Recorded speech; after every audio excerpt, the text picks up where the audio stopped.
Khotso bana ba ntate, khotso masione, khotso ba kgethwa ba IPAC, khotso ba kgethwa ba Enosh Global Holiness Church, khotso ba Kreste ba lefase ka bopapatla, khotso bana ba Modimo, khotso bana ba batho, khotso ba bohle ba lenago le rena sebakeng sena. Ke dumele ke re le re theeleditše, le re lebeletše, and then le bawe e leng gore ga jwale se ba re thetše. Ke a dumela gore le tla shera le bona bana ba ntate, e fela le rona jaaka ge go tlwaelegile ka metlheng re tlo shera le lena ka mo go YouTube, ra shera le lena ka mo go Twitter, ra shera le lena ka Facebook, Facebook timeline, ra shera le lena gape ka WhatsApp. Le a tseba bana ba ntate tše ga se ditaba tše re ka timanago ka tšona, ke ditaba tša ntate wešo wa magodimong. Go rialo go ira gore re swanela ke gore re di shere, re kgone gore re tsene ka gare ga tšona, e le ge re ngwathelana gobane bana ba motho ba ngwatha hlogo ya tšie. Jwa ka mehleng re ilo thoma ka thapela, ra kopa go ntate wa rona wa magodimong gore go bena tlo go tsamaiša mosebetsi ona, e le mosebetsi wa gagwe, e se mosebetsi wa motho wa lefase. E fela rena re romilwe gore re fitiše molaetša, goba gona gore tla go le ruta ka dithuto tšena tša gagwe. Re romilwe gore re tlo le ruta ka dithuto tšena tša gagwe. Sepedi sa gešo se re moromiwa ga a bolaiwe. Bjalo go rialo re ra gore le tla re amogela ka matsogo a mabedi, e le ge e tla ba e le ge re tla go shera le lena ditaba tše tša ntate wešo wa magodimong. A re ponyeng mahlo bana ba ntate, re ikopeleng go ntate ona wa rona wa magodimong gore a tle a kgone go re etelela pele, a kene ka gara mosebetsi ona e le mosebetsi wa hae, e be ena a tle go tsamaiša. A re ponyeng mahlo bana ba ntate mo lebitsong la ntate, morwa le moya hallang, modimo wa lerato, modimo wa nnete, modimo wa kgaogelo, wena o re topile gore se selo re le matlakala fela, re fetogile didonki goba football ya baloi, ba dira se ba se ratang ka rena, re le makgoba a ba babe, bona bawe e le go mangoloi a diabolosi, le bona ba romilwe ke na diabolosi gore a tla tlaiše bana ba batho. Mme re ge ngwana wa motho a hlakane le ntate wešo wa magodimong, goba a hlakane le motlotswa jwa ka nna, a ba le ditsebe tše di utlwellang, mme a fetoge a kene ka gare ga mmušo ona wa ntate wešo wa magodimong, e be le ge a tlo kgwetša kgotso, e be le ge a tlo ba a tšwile matsogong a bokgoba. Le kgono ga re salana le di-slaves tšela tša maloba tše le be di lemišwa mosegare, tša bethiwa ka sampoko mosegare, mang le mang ga bona letšatši le hlabile, letšatši le eme mokokotlong wa kgomo, go sena sephiri. jalo le kgono batho ba go lema mašemo a e sego a bona ba sa le gona ba hlagola ba dia dutse ka moka ba šoma mešomo e sego ya bona ye ba sa kgotšego sentle godimo ga yona e le makgoba a baloi ba ba šomišago mebereko eo e ratago ke bona ka nako ya bona e fela taba tše di ba le ka tšeo di diragala bošego ke nako ewe ba re go bošego ga bo rone nta go hlaloša gore bošego go direga mabošaedi a mantši Satan o a gakala ka gare ga lesufu gobane le mmušo wa gago ke wa lesufu bjale gore ya le bona bantate a re gakologe re tseneng ka gare ga mmušo wa ntateešo wa magodimong e leng phawe e leng gore e tla ba e le bosekhuto goba bokhuto bja yena diabolosi gore re kgone go tla go tšhirela le go utama le go kgwetša bophelo bo bo sa felego gobane ge e le Satan o re gogela ka gare ga lesufi moo go rang gore mafelelong maphelo a rena a tla ba ka gare ga bothata a tla ba ka gare ga kotsi re tla sokola re ntse re phela ra fetoga bakgoba a maphelong a rona ra fetoga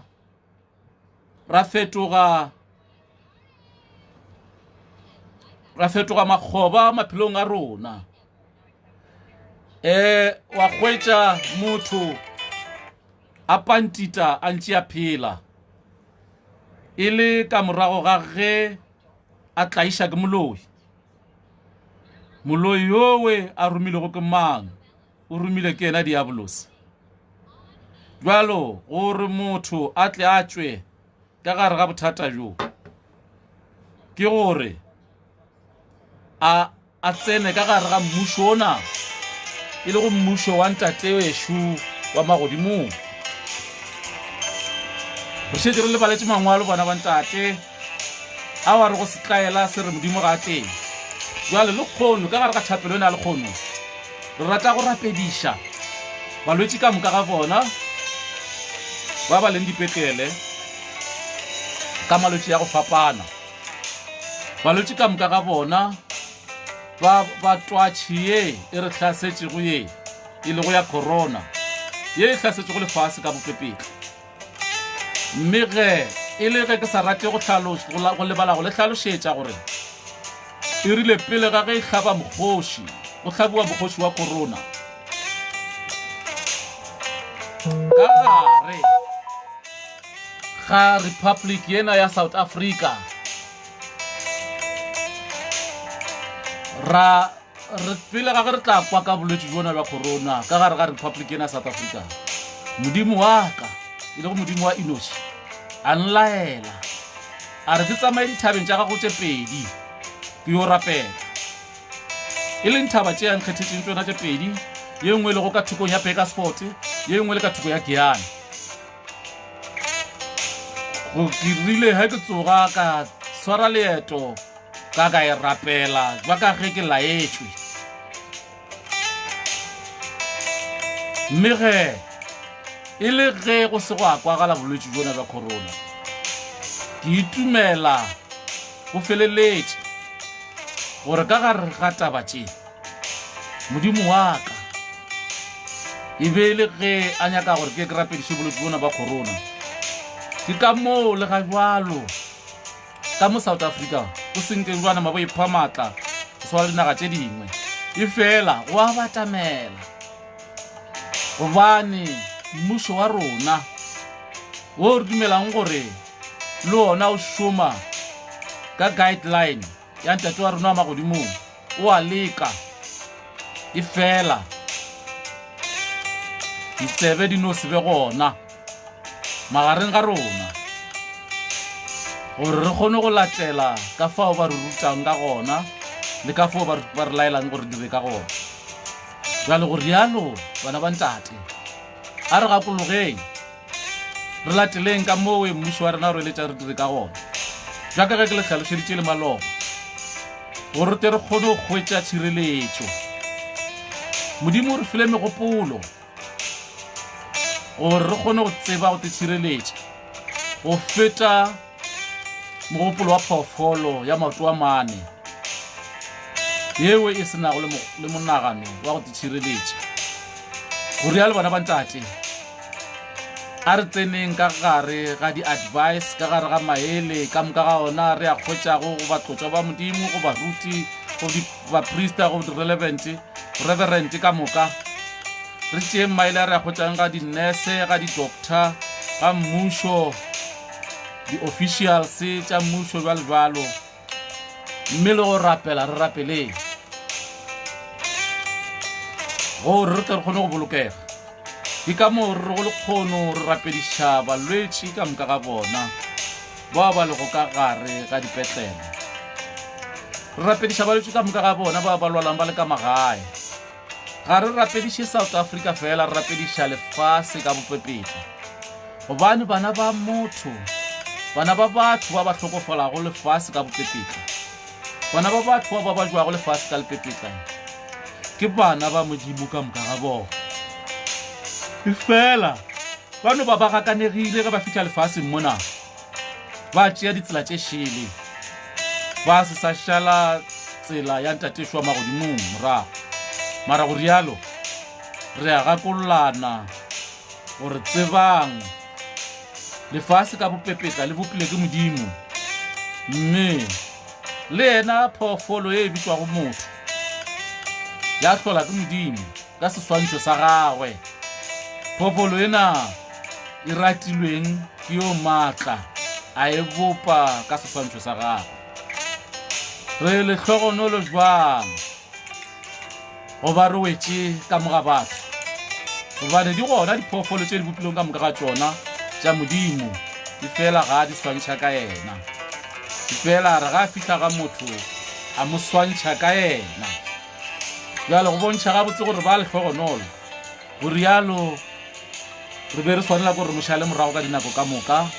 gobane o re swantšhitše le yena, o šetše ya re bontšhitše lerato la gagwe godimo ga rona. Re a go mema ntate ka gare ga mosebetsi ona wa gago wa lekgono, gore o gago le bana ba gago ba bohle ba ba dutseng difateng, ba le gompeteng, ba jwago, o ba utlwele bohloko ntate, o kene ka gare ga maphelo a bona, o tumule malwetši ka moka ga ona ka medi a tšwe go bona. Gobane bana ba jwago re santse re ba rata, santse re rata gore ba be le rona, ba be magareng ga rona. Ba bangwe ke di-bread winner, ba bangwe ke ba bagolo ba hlokometse ditlogolo, ba bangwe ba sebetsa ge ba dutse ka mo dipetlele go ra re mosebetsi o eme le income e tla ema. Go rialo ntate, re sa meme bao fela, re sa go biletše go rogago le bao fela, re go biletša go rogago le bao ba le go gare ga ditronko, bao ba le go gare ga mathata a go fapana, le bao e leng gore mathata a bona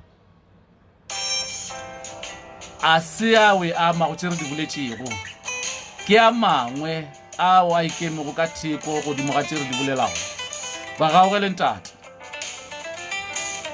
bao e leng gore ba na le mathata a go fapana ntate, ba gaogele le kgono ka gare ga morero ona gago ntate. Re a go kopa gore o tlo re bontšhe bogolo ba gago, gore le bao ba sa dumeleng go wena ba tsebe gore ntate o teng wa phela. Go rialo ntate, re a go bitša re tsena ka gare ga mosebetsi ona, go bona o tlo go thoma le rona mathomong wa go fitlha mafelelong. Re boele fase lebitsong la ntate morwa le moya galelang, amen. Kgotso bana ba ntate, le kgono bana ba ntate, re tla go bolela ka bogolo ba Modimo, re tla go bolela ka maatla a ntate wa rona. E fela maatla awe a ntate a rona a bonala fela go yo a dumelago. ge o sa dumele o ke wa bona go rialo go ira gore ge o sa dumele o moganetše opposition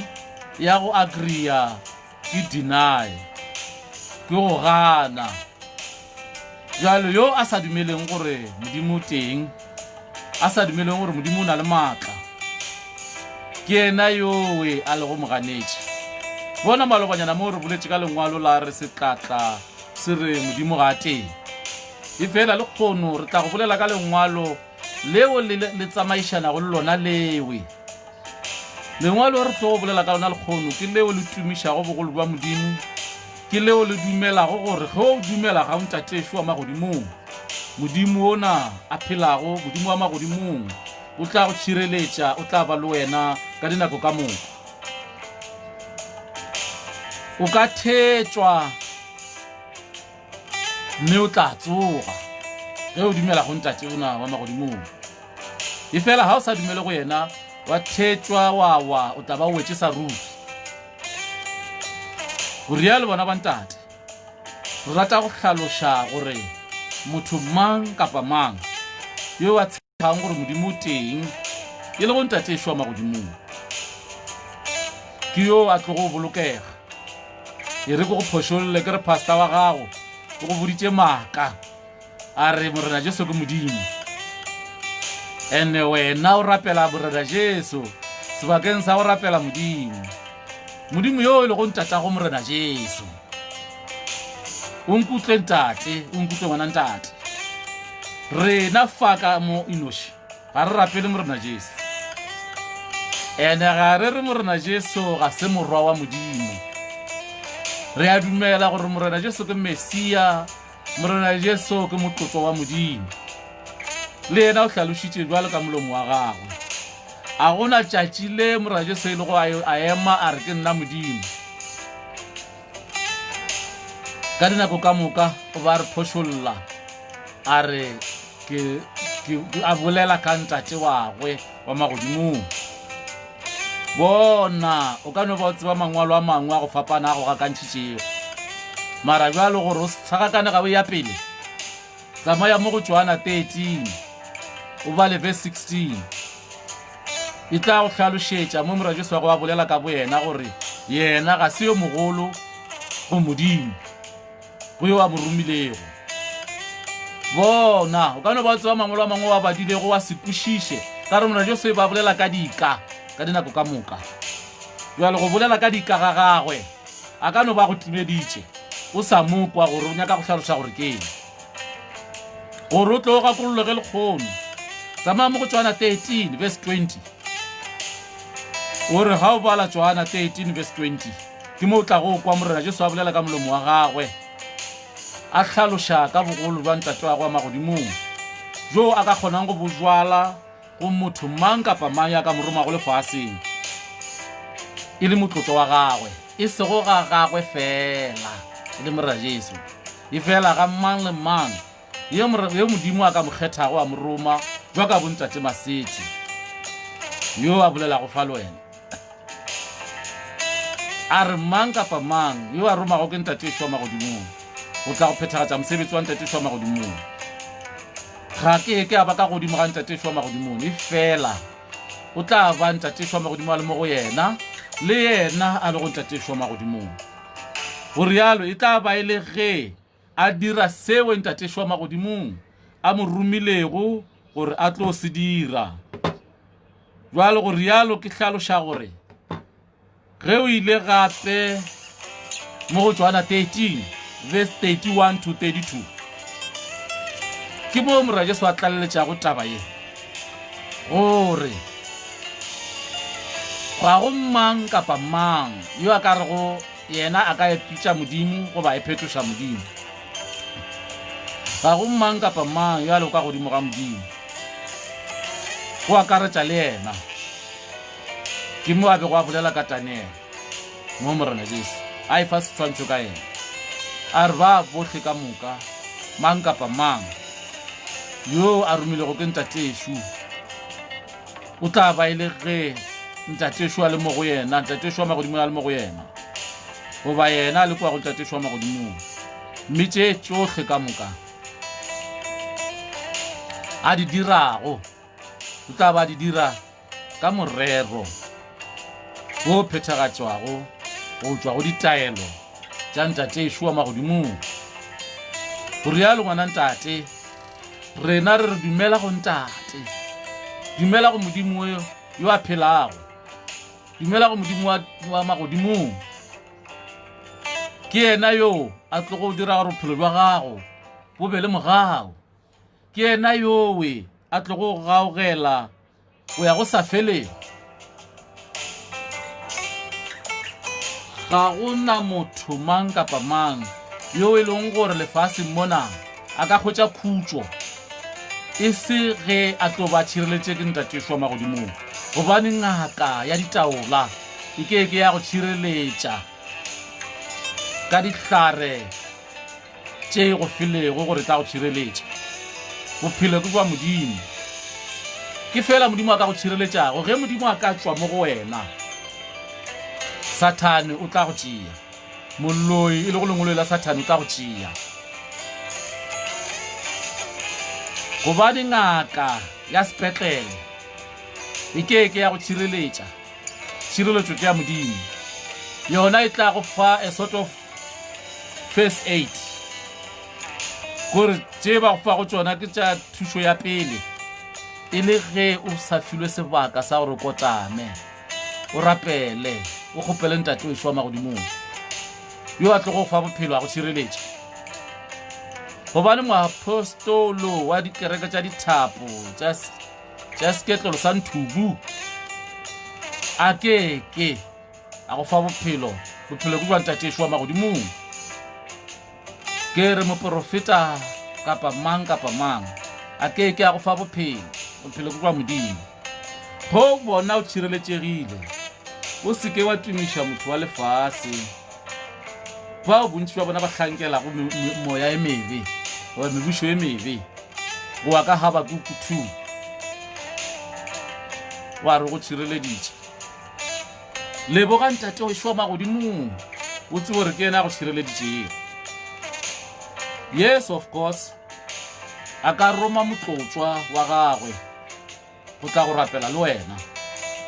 gore o kgwetše pholo goba tšhireletšo ya gagwe e fela o seke wa rweša motlotswa wa gagwe bothata wa mo rweša dipataka re bolela ka dilo tše o seke wa mo rweša dipataka wa re no ke yena a go fodišitšego o seke wa mo rweša dipataka wa re ke yena a go fodišitšego goba wa re ke yena a go tšhireletšago tseba gore ga gona yo mongwe a go tšhireletšago ntle le ntate Yeshua magodimong ke yena yo a tshwerego maphelo a rona ga e tswa go wena Sathane a kena goba e le gore go fedile ka wena ga se ka dinako ka moka e leng gore go ra gore ge batho ba ekgwa goba ge ba re šia goba gore ba tsere ke diabolosi ba bangwe ba ile matšatši ao morena ntate Yeshua magodimo ba baletše go ona mme a re ge sebakeng seo se fihla a ba tšee ba boele ka ngwapong wa gagwe ke le tlhalošeditše maloba bana ba ntate ka re Sathane yo re bolelang ka yena mmušo wa gagwe o ka fase ga lefase le re bolelang ka lona re le re dilo mo go lona tulong ya gagwe ke tswa go tšeka gona spiritually ke tsamaya le modimo ona wa Enoshi ke tsamaya le lentšu a fihla a ntšhupetša tulo ya diabolosi a mpontšha batho ba bantšintšintši a re wa ba bona batho ba ke ba bego ba hlankela mmušo wa diabolosi ba sa le on surface earth ra tšwa ra boa mo surface area gona mo lefatsheng le re lo mo go lona ra rotoga ra ka le godimong a ntšhupetša bana ba gago ba lethabo ba go apara ka mokgwa o mongwe o montle le dikefa tša gona tše dintle tša go kgabišwa ka bontle a re ba ke bana baka ke ba bego ba hlankela ditaba tša ka ba sa lefaseng ke ka moo ngwana ntate ke go rutago ka re ga go na kahlolo ka morago ga lehu kahlolo e mo bophelong ba gago in your current life gore na gona bjale how do you conduct your life go se ke go a fitlhelela go gongwe wa kgwetša e le gore wa pretenda go a fitlhelela go gongwe wa kgwetša o na le pelo e šoro yeo e leng gore e ka kwiša ngwana motho bohloko goba ngwana modimo bohloko goba ya mmolaya ya fetiša bophelo jwa gago lefaseng jalo ke ka moo re tlogo go eletša go tloga lekgono gore tshepa modimo o se ke wa tshepa tše dintšhi o se ke wa tshepa di-anointing oils o se ke wa tshepa tše tšohle ka moka ga tšona tšeo e leng gore ke dilo tša lefase e fela anointing oil re a e tseba gore ka gare ga buka ena ya ntate ye ya ntate šwa magodimong e teng mo e leng gore batlotswa ba modimo e ba e šomiša e fela ga re tsebe gore na ba ba e šomišago le kgono na le bona ke batlotswa ba modimo na ke mo re sa tsebeng gona moo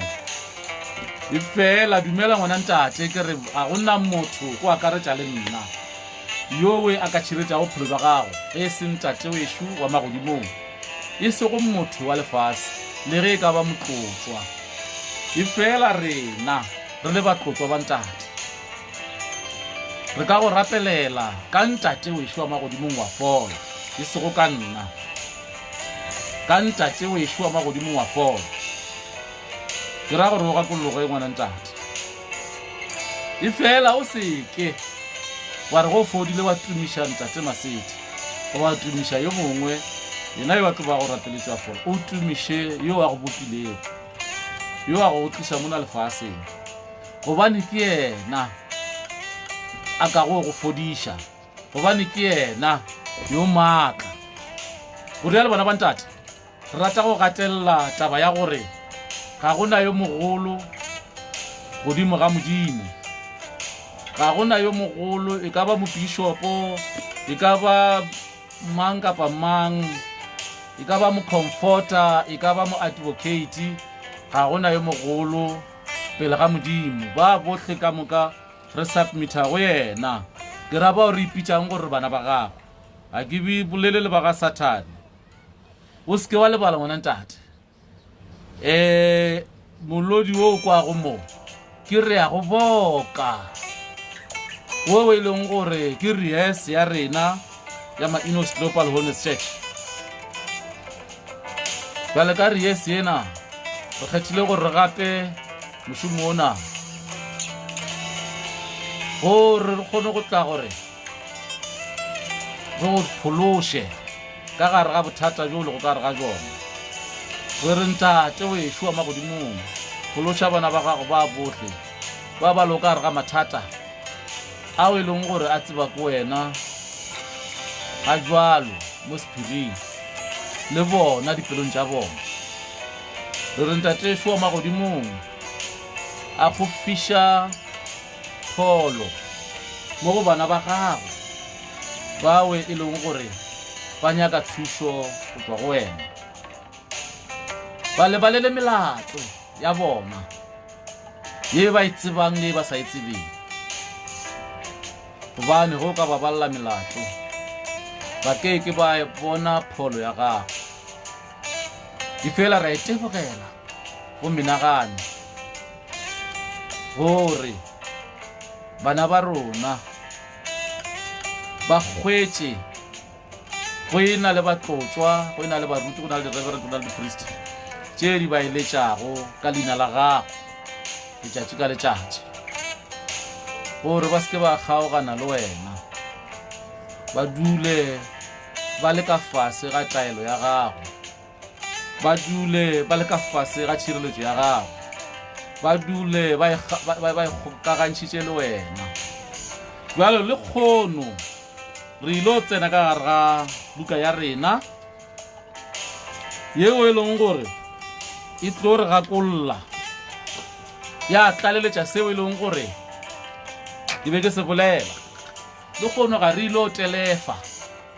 ga re ilo naba ke na le kgolo ya go rapela lapeng la molwetši yo a itšeng jwale ke ka mowe re ke go ra naba gobane ga se mo local mo Phalaborwa ke ga Sekoropo makhutsu ba bangwe le go tseba ka leina la makhutsu ba bangwe le go tseba ka sekoro o tshwanela ko o rapela fao jwale ke ka moo ke re go le kgone re ke kry-a naba lengwalo la rena la lekgono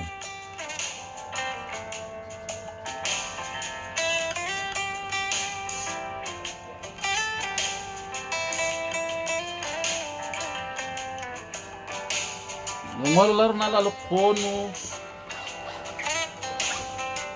le eletša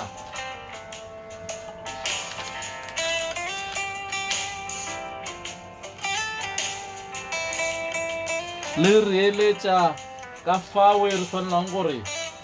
re hlomphe gore modimo o gona ke le boditše bana ba ntate ka re bontši jwa lena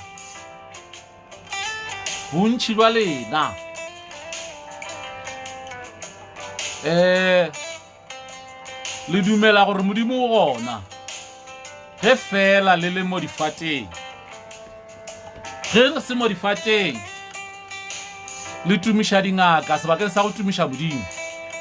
ge le se mo difateng le tumiša baprofeta sebakeng sa go tumiša modimo ge le se mo difateng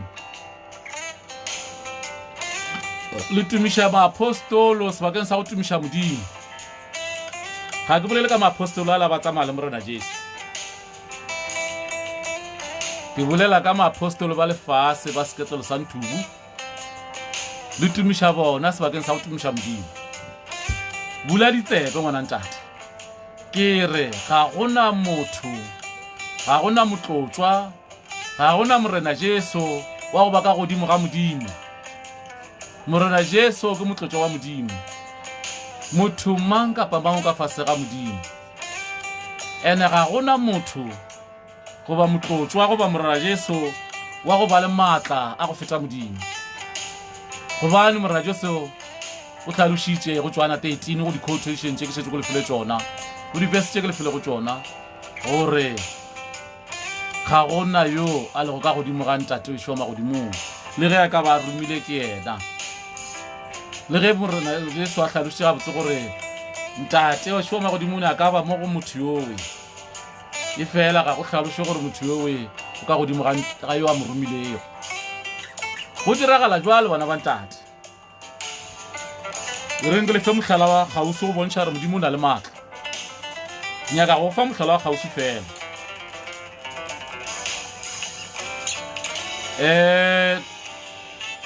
ba bangwe le kwele mo gare ga beke ke le rometše bopaki e fela ka gare ga Facebook a se ka le romela bjona ke le rometše ka WhatsApp ka re ke audio ene ye rang gore nyaka go tibelophiwa gore re iše ka mo go Facebook re swantse re tsentšhe di-slide then gore e kgone go nyarela e kgone gore e kgone gore e forwardiwe through the Facebook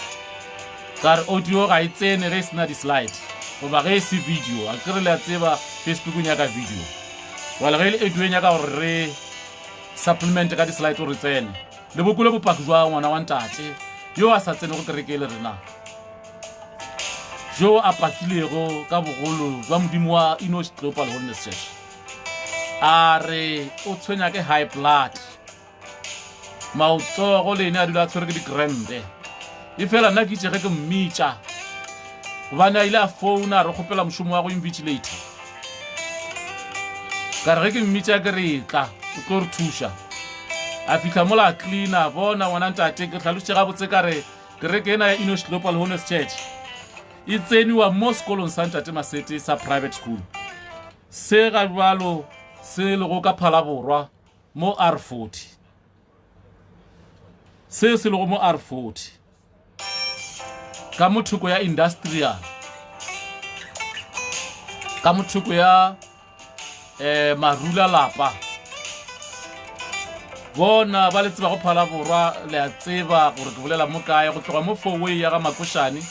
fourway se ga Makoshane o ka ro ya Lolekane o ya go thuleletša ka R71 o tlo re kgwetša gona moo goba wa tswa ka thukong ya R71 o ya ka thoko ga Makoshane o re kgwetša gona moo gare ga tsela gausi le pata fela gopola ke rile ga jwalo rena ga ra bula re tlo bula mohlomong go ya pele go go iwa ga level 2 ba ga level 1 ge dikereke di buliwa go felelela e fela ge re ka bona go tšea nako di sa bule go felela re tla ba ra tsena ka gare le rena ra bula mara ga jwalo re be re rile re thome re se ra tšaga re thome re emele go bona gore na go diragala eng ke re go tshepiša wena ntate ke re modimo teng ka gare ga ntlo ena ya Enosh Global Holiness Church bona re ngwala exam ka gare ga holo yeo e bile gore šomiša bjale ka kereke gona ka mola sekolong sa Strasbourg College e leng sekolo sa ntate Masedi jwale ga jwale re busy ka di-exam tša TVET tša engineering jwale re rile yo a tle e be mongwe wa di-invigilators a re ka bitša motho gore a mphelegetše gore ge nka ga kanega ka wa a kgone go ngathenta a bone gore go direga eng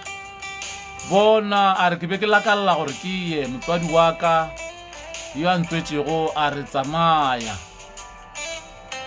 a re go mama wa gago a re na nka se ka wa gana ka kua motswadi a rawa a riye bona a re ga a fihla mola a ya a cleaner jwa ka ge ba ba prepare holo for exam ka ge exam e be e tla o thoma the following day bona a re ka khwetša di-changes ka kwa dilo ka moka di tšhabile mmeleng di-pain go le di-crampe tša go mo tshwara menwana e ka moka le bene ka kwa go lokologile everything e tsamaya e le back to normal a re bona le kgono ke paletšwe le go nwa a ka nwa le dipilisi tša high blood e fela ke tše ke di tshwere kamo mara ga ka di nwa go ya ka fao ke kwang ka gona bona ga re pakela tšatši leo o re paketše ka moswana a gona tšatši leo o hlole mo a bona mehlolo ewe a se shere le rena go a re the following day a re tlhalošetša mosegarenyana gela mola ba feditše go ngwala a re maabana gape ke rile ke tla mo ka bona mehlolo le lekgono ke sa fodile a re bile lekgono ge ke tsoga ke tsogile ka mafolofolo mo peteng yaka ke rile ge ke fologa pete ka tsoga ka mafolofolo a mangwe ka kgona go tsoga le ka masa ka 5 o'clock a re bona ga se nna mo Enoshi e fela ke leboga modimo ona Enoshi le re ko go sebele ngwana ntate ke re a o se go ba mme yoe ga se mathomo a re fa bopaki moragonyana last year le gona o ile a tla kua a bona diphetogo e fela ba bangwe diphetogo tšeo ba ka nwa ba di bona ge ba tlile kua ba sa re tlhalošetše bona ga a be a tlile kerekene o ba tletše tša sekolo kua bobedi wa ile go a re ga a tlile kua a kgona go tlhaloša o gona moruti wa le Nigeria o rile ga a tlile kua pastor le Nigeria o na le company ya pest control a re sanitize le sekolo a re ge ke dutile na kwa boardroom le principal wa kwa sekolo a tlhaloša gore ke rile ge ke tsena mo ka kwa di-changes a re ke kule diphetogo tše dingwe ke sa di tsebego bona le wena ngwana ntate e tla o die o nkgeletše o ne o tla o ka rota go inquire kwa sekolong o ka rota go inquire goba go tla go tšea pamphlet ya sekolo gore o tle o fihlelele ke pholo ena goba o tle ka kerekene ge re butše o tle o rapele le rena o tle o kgone go bona gore modimo o teng e re bo go gopotše ke re rena ga re go tshware ka letsogo just to step in ka gare ga jarata ela o fodile goba go kota ba lwela fela ra go rapela o fodile bona re šetse re rapeletše ba babedi ba bararo ba fodile ge re feta mo re rapelang teng o tla robala boroko jo o e leng gore ga senke wa tlhakana le jona ke re ke go sebele ke re ke boroko jo bo tšwago bo tsebega ka gare ga kereke ya IPAC ka gare ga IPAC go na le boroko jo bontle mme boroko jo le ka moga Enosh Global Holiness Church o na le jona wa bokgwetša le Paul wa ikgwetša ka montle le go tshwara ka letsogo le ka IPAC wa ikgwetša Paul ntle le go tshwara ka letsogo go e ra gore e sa le ona mmušo ola wa maloba o ge re ka bolela fela ka re o tla fola go ba ka re tsamaya le pholo ena o fodile ntle le go tshwara ka letsogo re tla dia di-slide le tle le ko bopaki jwa mme yoo ka gare ga Facebook mara ba WhatsApp ba ke na go di-contact tša bona ke šetse ke ba rometse ba botse ba bopaki joo jale ke re dumela fela ngwana ntate dumela fela ke re modimo teng wa phela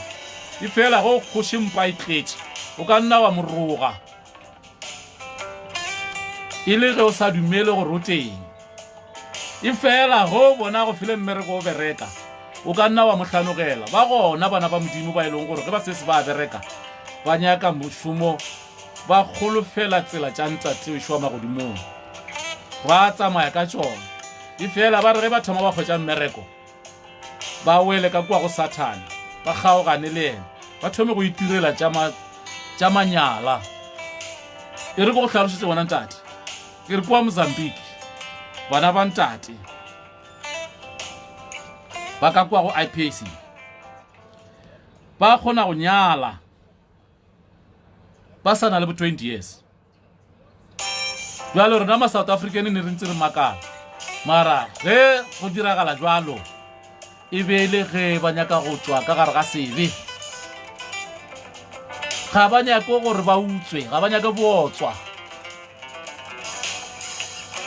ke ka mo ba gapeletšang gore ba nyale ke sa le ba baswa ke hlatse ke ba bone ka mahlo ge be ke sa le ka kerekeng ya IPAC bana ba IPAC ka mola bontate ba ka mola ba Mozambique ba nyala e sa le ba baswa go nyala ga se sebe e fela botswa ke sebe ke hlalošitše maloba mo ka re modimo wa ka o nlemišitše seo ge be ke na le ena ko thabeng ya Bakersford jwale wena go thoma o bereka jwale ka gore ne tšhalete ya go tisa ditšheri nthetšo nkwe gabotse ke bolela langwetši eo ke di yang gore o nkwešiše gabotse ka pela ka gore o ne le tšhalete ya go tisa ditšheri o namile o tlogela ntate o ešwa magodimong o tsena ka gare ga mebušo e mebe mebušo ya botswa mebušo ya manyala mebušo ya go tšola ka gore o na le tšhalete bona ntate o reng o sa nyale wa tlogela go ba o e re ke sa raloka ga o raloke o ipofa ka thapo jaaka mpša yeo ke pofago ka thapo ya ke tekeletša ka boyona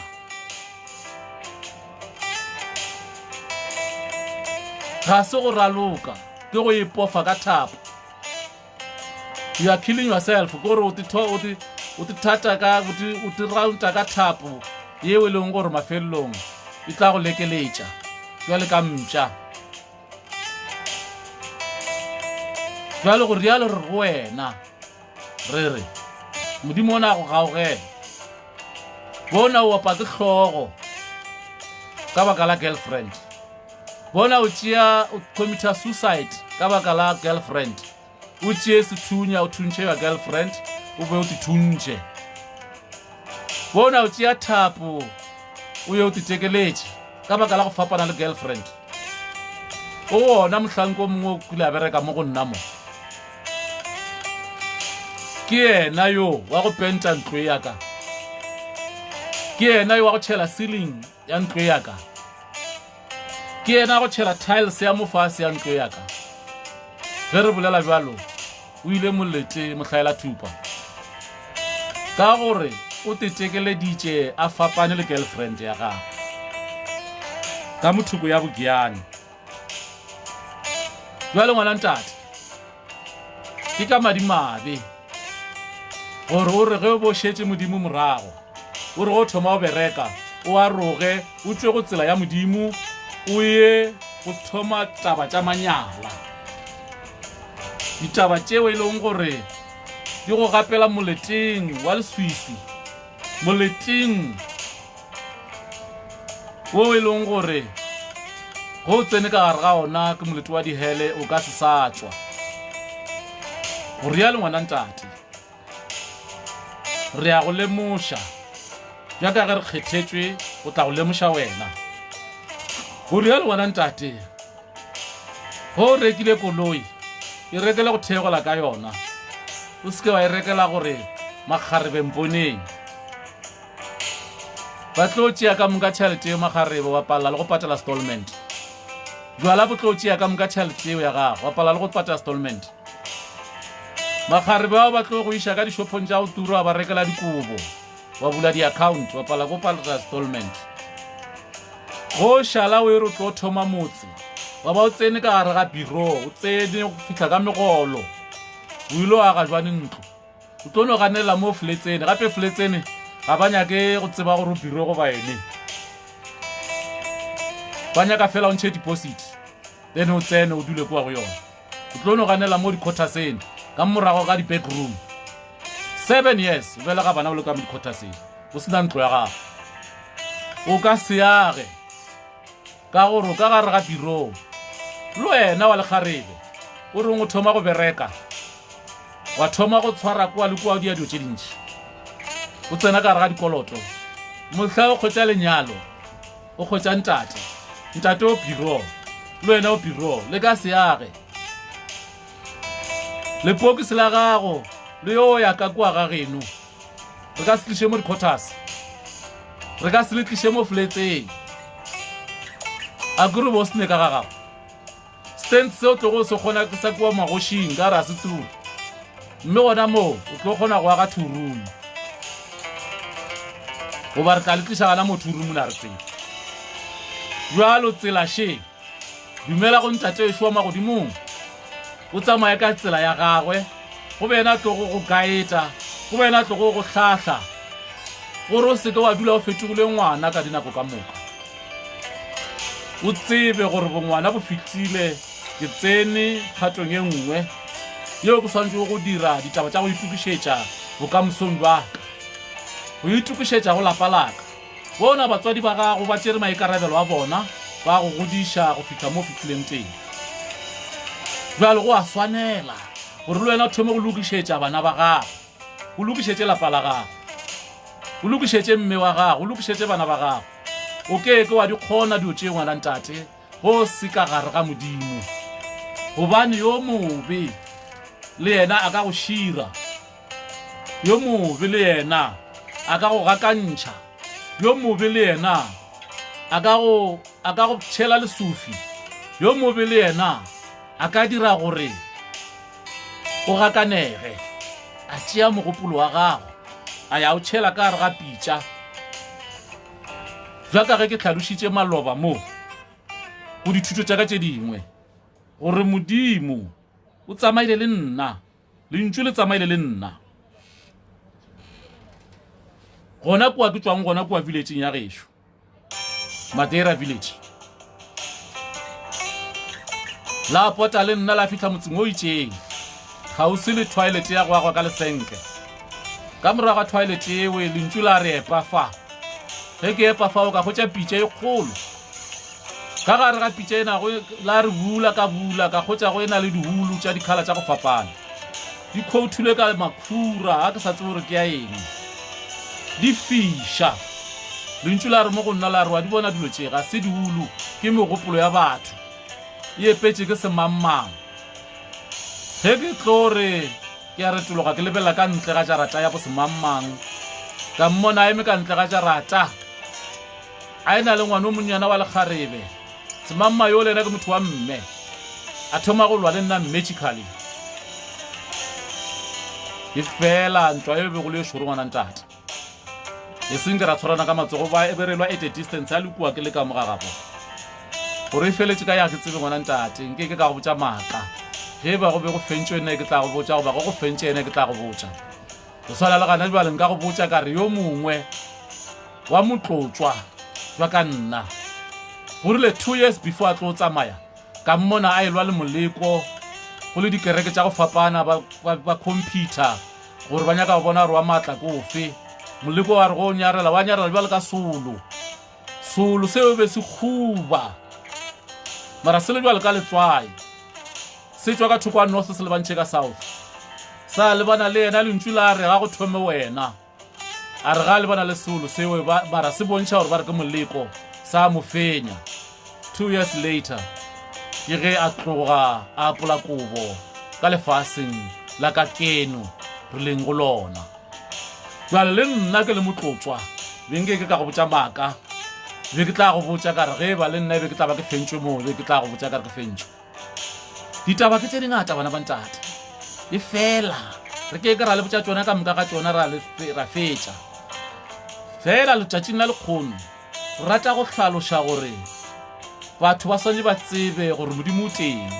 re rata go hlaloša gore le seke la gakanega re rata go hlaloša gore o seke wa dumelela diabolose ya go šomiša diabolose o le tshwara ka taba ka etee fela lena batho ba lefase ka taba ya go tšola ka taba ya botswa ke taba yeo a le tshwereng ka yona o a tseba gore ge nka thea mo mmutla wa ka o tla tsena ka gare ga selagapane seo ge ke theile moo ke re mmutla wa ka o tla tsena ka gare ga moreo wa ka o bona o seke wa wela ka gare ga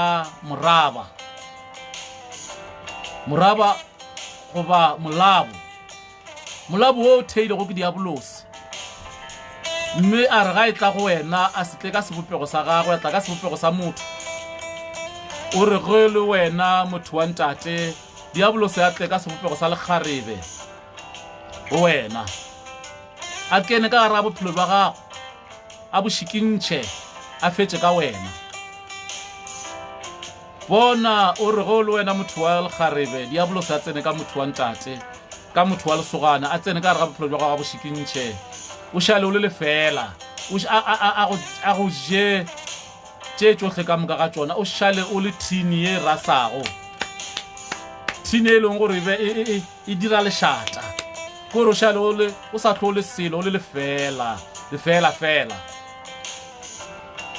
bona a go pasele ka gore ba go loya ene bona ba re ge ba go loya o tsamaile dingaka tša lefase bosankoma go fitlha kwa bosankoma ba go fe ditokološi ba go fe dilo tše dingwe tše e leng gore di tla go senyetša bophelo jwa gago kganthe tsela she ya mahala-hala yeo sa patedišego ka selo e leng tsela ya bodimo tsela eo e rego go le ka gare ga yona wa tšhireletšega tsela e le gore ka gare ga yona wa bolokega go rialo ngwana ntate yo bohlale ke wa go ba le tsebe gobane ge o ile wa ba le tsebe wa tšea ditaba tše wa di boloka wa tsamaya ka tšona wa hwetša taba tše tša ntate we šoma godimong e le tšeo o di beile go number 1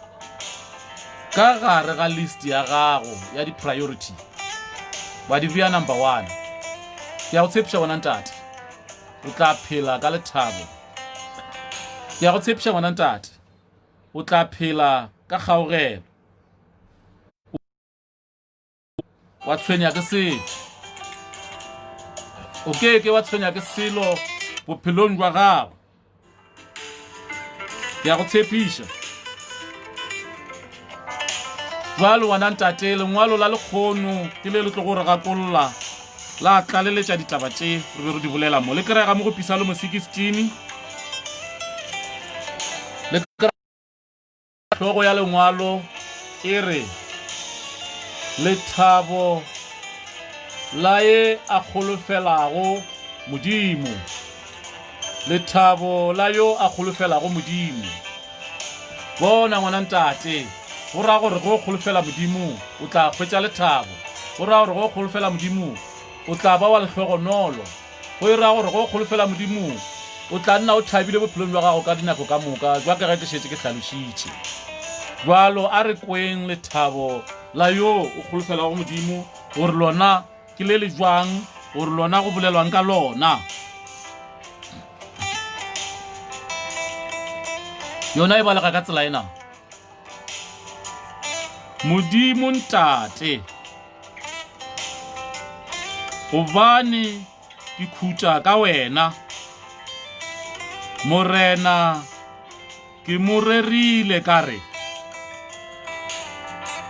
o mong wa ka modimo ntate gobane ke khuta ka wena morena ke morerile ka re o mong wa ka ga ke na e a go fetago ka go botega ga ke na yo a go fetago ka go botega ba kgethwa ba monageng bona ke dinatla tša go nkgahla ruri ba kgethwa ba monageng bona ke dinatla tša go nkgahla ruri mahloko a etela bao ba latelago o šele didimo tša bona tša madi ga ke di dire gomme maina a bona ga ke a bole ka molomo wa ka bakgethwa ba monageng bona ke dinatla tša go nkgahla ruri mahloko a etela bao ba latelago yo šele didimo tša bona tša madi ga ke di dire gomme maina a bona ga ke a bole ka molomo wa ka legae la ka le leruo la ka ke morena legae la ka le leruo la ka ke morena kabelo ya ka e dula e le ya ka ka wena kabelo ya ka e dula e le ya ka wena go rialo ngwana ntate re sa le mo go verse 5 ya lengwalo le la rena le fela ka verse 11 le hlatselela se ke fetšang go se hlaloša mo gore ge o ile wa itshepela ntate Yeshua magodimong wa se itshepele diphaso wa se itshepele go tšholla madi lenwa le madi a dipudi dio tše ka moka ga tšona le bitša bao e lego bahu le ba bitša ka maina le ba tšetše legato le tšere legato la modimo le fakile bona bao lena le ba bitšago le re ke badimo ge o senke wa dira tše di jwale ka tšeo goba o se ka gare ga tšona tšeo wa tshepa modimo wa mo dira yo a lokilego yo a fetago batho ka moka ga bona ka go botega wa mo dira leruo la gago gobane batho ba tshepile maruo a bona mo wena wa tshepa yena mo tla go tša bophelo wena ntate go rialo ntate ke ka fao re re go wena ra re aga le rona ka dinako ka moka mo re fe bophelo bo bo sa feleng o re fe bohlale bja gore re go tsebe re tsamaye le wena ka dinako ka moka re etsetse jalo ntate jaaka ge re kopa gore mmušwana wa gago gore tšhireletše ka dinako ka moka gore fe bophelo bo sa felego ge le mmušo wa satane o be kgole le rena bana ba gago rena bana ba inoši e le ge re hlatselela ke baebele ka se se bolelago legae la ka ke leruo la ka ke morena legae la ka ke leruo la ka ke morena kabelo ya ka e dula e le ya ka wena nna ke aroletšwe felo ga monate ruri nna ke agišitšwe mo go kgahlišago nna ke aroletšwe felo ga monate ruri nna ke agišitšwe mo go kgahlišago ke reta morena e a ntailego le pelo ya ka e lala inthuta ke dula ke tebanya le morena ohleng ga ka ke lebana le ke dula ke tebana le morena ohleng ga ka nka se ke ka šuta pelo ya ka e thabela tšona le moya wa ka o hlaletše mme mmele wa ka o robala o iketlile gobane moya wa ka o ka se ke wa otlegela o le kua bodula bago. O ka se ke wa lesa mokgethwa wa gago a bona lebitla. Ntsebiše mmila wa bophelo pele gago o tlala mathabo. Menate a itleng sa gago se tona ning le ning. Sa gago ke se tona ning le ning. Go tso bana ba ntate. Lengwalo le ke ge Kgoši Tafeta a be a itebogela, a be a opela sefela sewe se bego se mo fa kgopolo ya gore a itebogele go yo maatla yowe a mo lotilego bophelong jwa gagwe. Bona ka gare ga lengwalo le re bona mo Kgoši Tafeta a tumišago bogolo jwa ntatešo wa magodimong. Re bona ka mo tshepo ya Kgoši Tafeta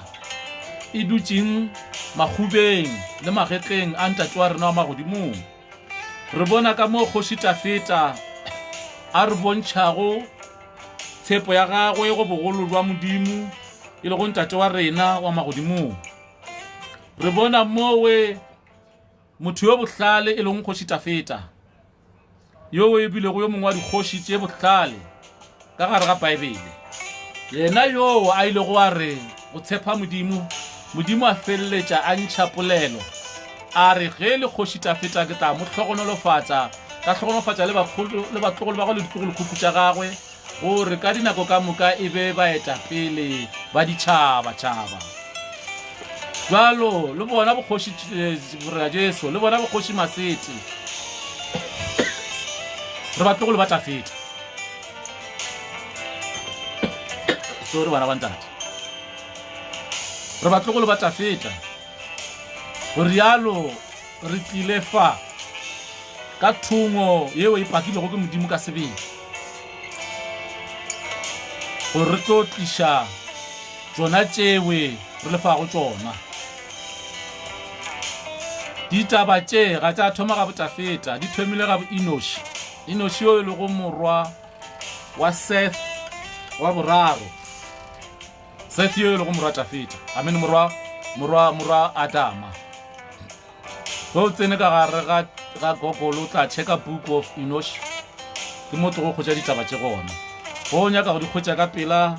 ka streamline se bolelang ka sona o no botšiša gore na role ya Enoši be le efe go Modimo. Then o tla khotša ditaba tše ka bogaufi. Jwale bana ba ntate, a gona motho mang kapa mang ya lego ka godimo ga Modimo. Le ge e ka ba motlotswa wa Modimo go ba ya ba kgoši ya Modimo ya legodimo ba ya lefase. A gona yo a lo ka godimo ga Modimo. Jwa ka ge re tlhalošitše jwale le mathomong re re itshepele ntate wešo wa magodimong gore o tlo hwetše pholo. Itshepele ntate wešo wa magodimong gore o tlo hwetše katlego. Itshepele ntate wešo wa magodimong gore o tlo hwetše bophelo jo bokaone. Itshepele ntate wešo wa magodimong gore o tlo hwetše bophelo jwa gago bo laolega. Itshepele ntate wešo wa magodimong gore o tlo kgone go reka ntlo ya bond. O seke wa swana le bala ba kgale ba gore ke sa bereka ke sa seketša. Le kgono Modimo re tlišeditše ditaba gore di be bonolo mo go rena. O tlišitše bond ya bank ye leng gore o ka no re sa tšwa go thoma go bereka go se go ye gale wa qualifya bond wa aga ntlo ya gago. Wa tlogela go tlhoopetagantšha baratho ka kua gae wa balega gago. Wa tlogela go tlhoopetagantšha baratho ka gae wa balega gago. E fela taba e jwale ka eo o tla e fitlhelela fela ge o dumela gore Modimo teng. Ge o dumela gore Modimo teng o tla e fitlhelela gobane go sa e dumele gore Modimo teng o keke o tla ba o hlankela modimo e šele o tla ba o hlankela dipasta tša go šomiša dikgare dipasta tšela tša go šomiša dipheko dipasta tše dingwe tša maaka ya ba ile ge o latlhegile ngwana ntate ebile o senyagela ke nako bona e re ko o fe mohlala wa mafelelo ka modimo o ne a phelago wa Enos Global Holiness Church ka mola mmerekone re appointile di-auditors tša rena tša company gore di re applyele tšhaletela ya relief fund ya UIF relief fund ka Aprele bona modimo ona wa dira mehlolo mola gare ga babereki ba ka ba applyetšego ba 20 ba re ba registerilego le ge e le gore ke 20 something ba bangwe a se re ba registara ke bolela ka ba ke ba registarego ba 20 mola gare ga bona go patetšwe fela ba ile go di-members tša Enos Global Holiness Church go patetšwe 3 out of 20 e fela re santše re dia di-follow up tša gore le bangwe ba patele e fela ke rata go bontšha bogolo bja modimo ona gore o ba kgethile ka gare ga 20 yela ke di-members tša Enos Global Holiness Church go patetšwe bona fela jwa ka ge ke hlaloša ga jwalo a re o fe mohlala o mongwe wa kgolen wa gore ba re go na le morena Jesu ba re morena Jesu ba le gona mara seswantšho sela o se bona go sela ke sa John Matter ke wa go toroga diswantšho tša baebele a re ge a fitlha ga morena Jesu a toroga a te swantšha ka boyena jalo wa lehlogonolo ke wena o tsebago ntate Masete e le go motlotlo wa modimo yo a rumilego go tla go phološwa wena bona re go fa mohlala wa kgausi mo re ka gare ga di-applicant tšela tša go appelela tšhelete ya relief fund wa kgethiwa bana ba Enos Global Holiness Church fela kua ge ba tšheka dilo wa patelwa bona fela ke tletšego nnete e feleletšego ngwana ntate ge ba wena o tseba yo mongwe wa babereki ba kua go nna o kana wa mmotšiša o tla go hlalošetša taba tša e fela go fitlha ga bjale ba kana ba se se ba lemoga gore batho ba ba patetšwe ko mainoši fela go ba le nna ka nyaka gore ba lemoge seo e fela ga bjalo ge ba ba ntheditše ke ba lemoša seo ka morena ka nako ka ete le wena ka re members of Enos Global Holiness Church ba bararo go fitlha ga bjalo go sa patetšwe bona fela ga re tsebe gore go diragetšeng ke modimo o a phelago re dumela re re ke modimo a phelago ke yena a dirilego mehlolo ena ke yena a bego a nyaka gore bontšha bogolo jwa modimo o re bontšha dika ka go fela a tšona bjalo le wena batamela kgausi gore o tlo kgwetše ditaba tše tša lehlogonolo ga re le rekiše lehlogolo le re tlo go fa lona mahala gobane le nna ntate wa ka ga a nrekišetša lona ge a mpha bogoši jo ga a nrekišetša lona o nromile gore ke tle ke tsamaye ke tle lefaseng mona ke tlo le fodiša ke tle lefaseng mona ke tlo le lamolela matsogong a diabolosi ke tle lefaseng mona ke tlo le phološa ke le fe lehlogonolo ke le šogofatše ka letsogo la ntate wa ka wa magodimong gore le tle le kgone go kgwetša katlego maphelong a lona ke re mainoši a mararo ba ba berekago kua ebile ga bjale re na le inoši la before a se gale re mothwetše ke cleanera kua re tshepa gore le yena o sa tlo bona mehlolo re re mainoši a mararo ba ba thwetšego kua ba šetše ke bona ba mathomo ba ba šetšego ba resibile tšhelete ya UIF e re go hlalošetše bona ntate re modimo ona o teng wa phela bona o kgethile bona fela re go fa mohlala wa kgausi o kgethile bona fela gare ga 20 yela a fa bona pele di-application di tladitšwe ka mokgwa wa go swana tša tsamaya tša kena go di-auditors go bona ba di tsamaišago ba di verifya ba di tsamaiša go ya ka UIF relief fund mme di-results go fitlha ga jwale ge di bua di sa patetse 4 ya bona ba o e le go di-members of Enos Global Holiness Church. Bona e patetse Willem van der Westhuizen is a member of Enos Global Holiness Church. Willem van der Westhuizen is a white man o šoma kwa sekolong ebile ke member ya Enos Global Holiness Church. Bona ya patela Matume Isaac Mabila is a member of Enos Global Holiness Church. O šoma kwa gating ke le security, o šoma ka mola ke caretaker ebile ke le security. Bona ya patela Kensani Mainecha o šoma kwa sekolong le ge ile gore gana jwale after COVID-19 re hafotse ba bangwe yena re sa mo hafotse ga jwale o šoma jwale ka invigilator mara re mo hafotse ka ofising. And then ga re hafola yena re hafotse nyana few and le gona mola godimo ga ba ba šetšego about 6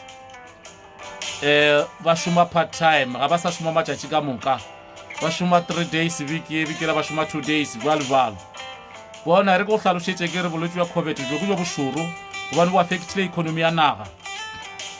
Bona batswadi ga ba sa kgona go patelela bana ka kwa sekolong ka gore ba bangwe ba bona ba feletše ke mebereko, ba bangwe ba bona ba sa dutše ka magae ba sa ba tshepiša gore ba tlo boela meberekong neng. Bona economy ye bolwetši jo bo affectile economy ya naga. E fela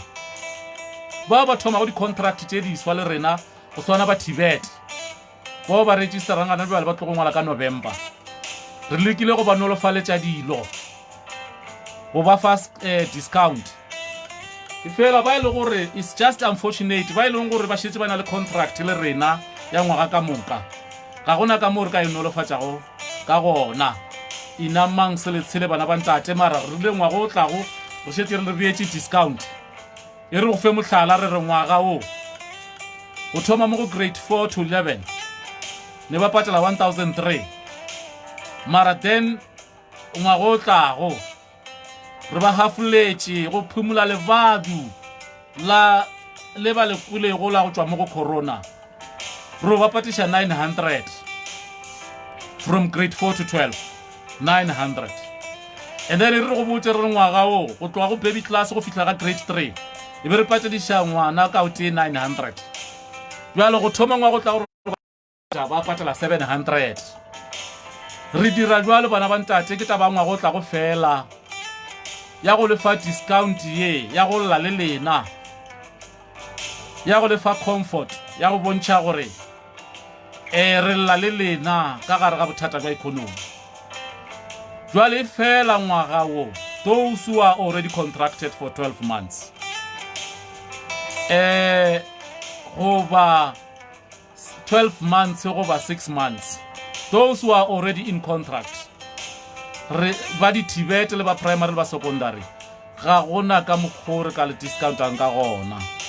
discount ya lena re le beetse ngwaga o tlago. E fela the new enrollments ka re ga ne ya le re na le new enrollments ye leng gore is taking place up until 25 tša August yeo e leng gore e accepta batho ba baswa and then le ba ba tšwang gore na mo go theme ba ngwalang gona jwale ya ba accepta ge ba ya ka kua mara then they are not regarded as new enrollment ge ba ba registerile for 2 terms or 3 terms but ye le gore ba register term ka itee yone ya ngwala mo go yona le yena ga e tla ka mo go term e ntshwa ye re gore re register yo tswalla ka di 25 tša August ga tsena ka gare ga yona e le gore ba register term ka itee fela ga tsena ka mo ke yo moswa ka gore ba sa register di term tše 3 ba sa register term tše 4 ba sa register di term tše 2 ka mo ga Tibet motho a ka register term e 1 a ka register term tše 2 a ka register tše 3 mara ge le ka kua go ngwaga ke term tše 4 full year mo go tša secondary and primary. Jale ge ba bo register term ka itee ngwana ntate wa mogau ke borela ka gare ga Tibet gobane re le discountile mo go term ya gana jwale re be re le file discount ya gore re go fa di-subject tše 4 ka 8,300 gobane subject ka ite ya rena e bele 3,000 go ira gore re discount le subject ka ite re go tšhatšhile tše 3 mara malobanyana mo re bile le revised discount special I mean bargain, super bargain special. Ye long gore re sa tlo announcer re tlo rumela yona go tloga ka Monday. Ye re go re go chacha subject guide go ba batla go ngala ka November just with a small amount of 1,750 from 3,000 per subject. From 3,000 per subject to 1,750. Well, this discount, Moreover Tibet, is only scheduled for this last trimester. Back to normal, more normal prices, more Tibet. Mara ifela baba tlogongwala ka November, December. Between now and December. They are being granted this special of 1,750 per subject. Kabakala, Botugur, Paurigona, the COVID-19 Lalena. Rally. If I am going to take a Kyo Longore, I can't well final contract here, Temagaiti. Well, at Zena Kamuno Capicio Muswa. Koba Mutio Musa Longo Rivasa in Rola Napamrago. Atena kamuniki umuso amarebo winroche for Mwakamuka wabo winroche for 2 terms how qualify more for specialty ka already na contract ya gago ya 3 term or 4 terms or 2 terms le bala ba primary secondary ga ba qualify mo go specialty sa gana jwalo ba qualify go specialty se tomonga January and gape ka kwa go specialty sa primary secondary na le di once off payment Jelong gore dina le specialists le go fase go feta mola ga ela o tlo go patela 700 go ba patela 900 jalo re le rometse tsona ka WhatsApp le di lebe di shops le di shops le tla di bona ba primary and secondary go tlogola beke ya go feta ga ke a senge ka di memorize ga ke di tsebe jalo re rata go mema bana ba modimo ka mka ga bona tsebane ka mo Strasbourg C College re na le special COVID special price Mogo ngwaga wa 2021 for primary and secondary and then mogo ngwaga o na mo go theme ya mafelelo ya ba Tibet re na le COVID special price sewe sirego re khathile di price tsa rena from 3,000 to 1,750 itlang ka mka ga lena le tle le khwetse monyetla wo e re go tsibishe se sengwe ge go ka diega gore le register le be ba bantši re shorte space ka nako ya di-exam re ka nna ra go shiftela ka kwa go themo ya March ya ngwaga o tlago mara e le ge re go shiftela ka price yena ya special se o se pateletseng gona jwalo bula ditsebe nkwe ngwana ntate ge go ka diega gore e be lena ba bantši department gona bjale ka nako ya COVID ya re dumela gore re ka kgopela di-extra venue they are not within our yard, but provided those particular venues the sanitize itwe ibile dina le certificate sa occupational health and safety officer ge di sena certificate sewe ibile di sena certificate sa di sanitizers sa di peace control ga ba dumele go release ka mo gona and ke a dumela gore di building je di bal ka tšeo di ka no hlokega ke ka mo ke rego go ka fitlhela gore re le tšee go le ba bantši re shorte space sa go le commutator ka gare ga holo ya rena ye le conductor go exam ka gare ga yona and other venues tše re conductor go exam ka gare ga tšona ka re šomiša holo le other venues ka gare ga di-building tše e le gore di empty di preparatory for the exam re ka nna ra go shiftela go term e la telago ge le ka ba ile go lotletse ka maatla re ka go shiftela ka term 2 ya 2021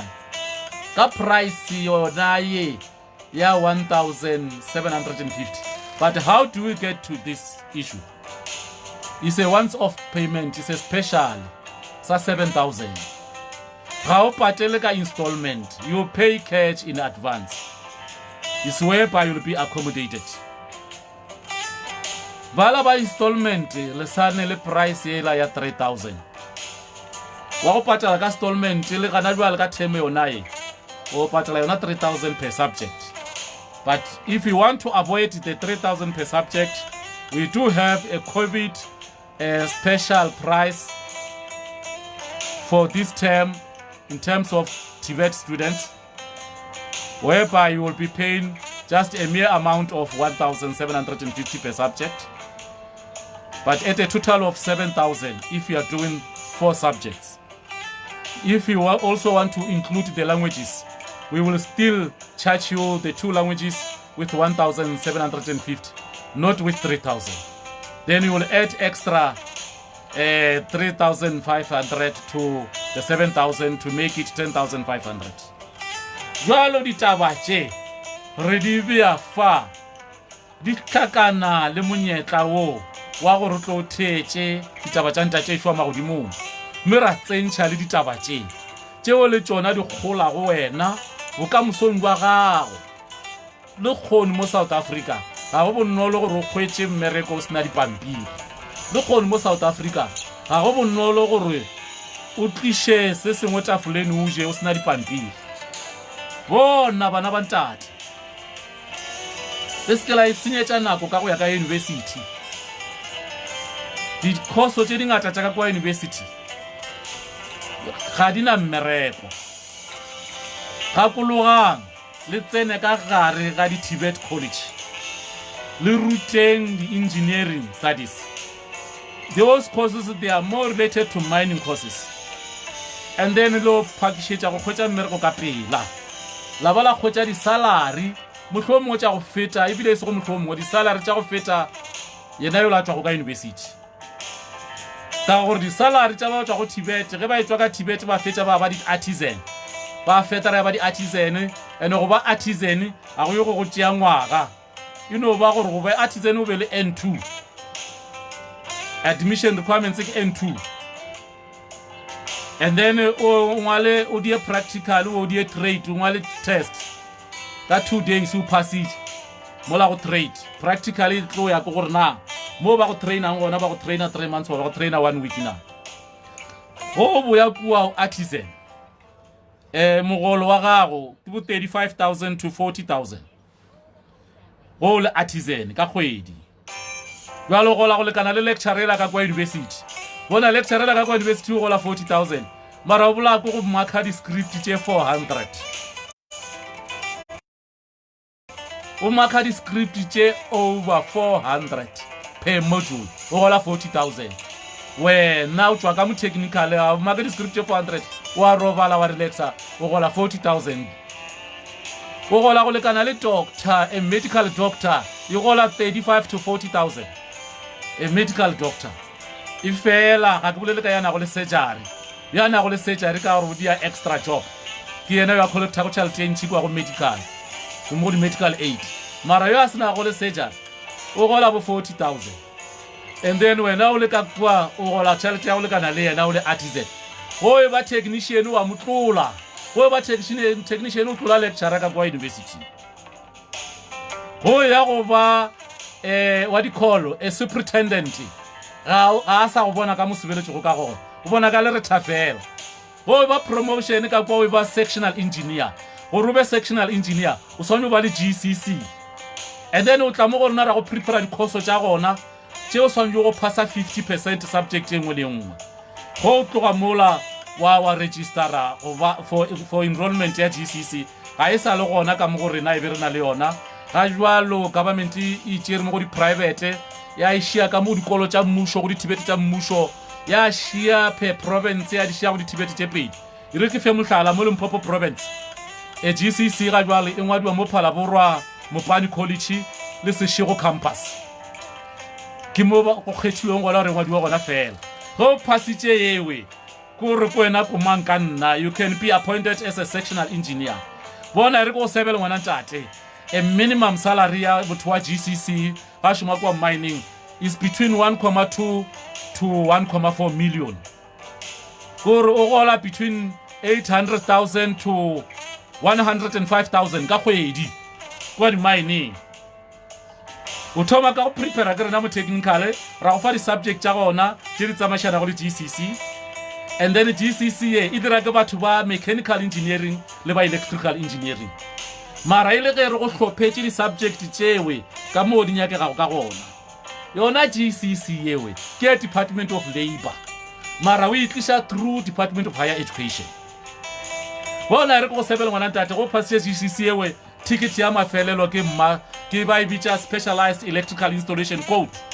e bitšwa master ticket e ka godimo ga GCC gore go phasitše ko ena nkwenya re a go lotšha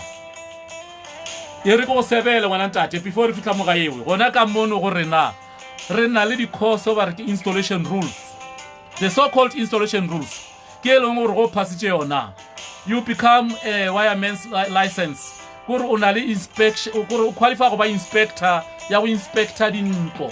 CO2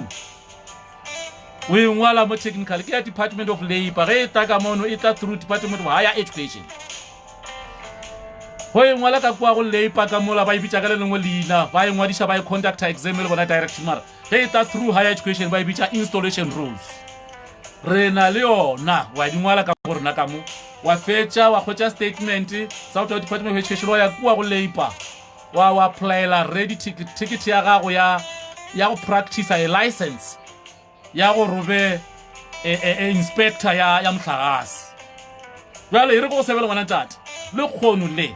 ka kwa tender board ga o tendere di-tendera tša mohlagase go sena installation rules o gopola gore installation rules e ka morago ga specialized electrical installation and specialized installation e ka morago ga GCC government certificate of competency and government certificate of competency e ka morago ga specialized electrical installation code now the basic tender board e nyaka the basic e le go installation ya a mere inspector wa mohlagase ba le ba bona go ba tla ba approve dintlo tša lena ba na le installation rules ba na le CO2 re a offer ngwana ntate wa tla wa ithuta yona ka ga jwalo re charge 25,000 mara ka COVID-19 a se re fe price e ntshwa ba tamela go nyaka mohlomongwe ka tla negotiate ra theoga ka COVID special price mara yona e normal price ena is 25,000 jwale re le tsebiša se ka ge re kgoditše monyetla wo wa gore ge re lefa ditaba tše tša ntate šwa magodimong re name re lefa ditaba tše re gopolang gore e sa le tša gagwe goba di preparela lena makamoso a lena your future mošomo wa rona ke go ruta mošomo wa rona ke go rutiša ka mola thukola re ya go rutiša ka Strasbourg Sea College Global Figure Trading at Strasbourg Sea College ka mothuko ya Inosh Global Honest Church re ya go ruta gore o tlogele tsela tše dibe mme o tshware ditsela tša mmakgonthe